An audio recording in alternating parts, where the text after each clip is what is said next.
Welcome back to Evolving Youth. Today, we're diving into the magical world of Microsoft Word. It's for you too.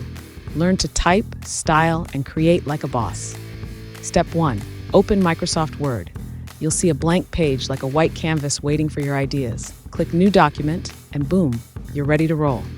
Click on the page and start typing anything. Your name, a fun fact, or your favorite food. Remember, the red squiggly lines mean spelling mistakes. Just right-click and fix it. Let's style it up. Highlight your text and try these. Bold for power, italics for coolness, underline for pop.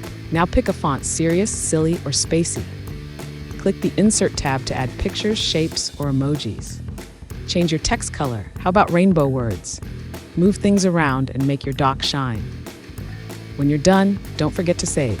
Click File, Save As, and give your masterpiece a name like My Awesome Project. You just became a Microsoft Word master. You can type up homework, make posters, write stories, or create a journal. Next time, we're learning how to clean your room without freaking out.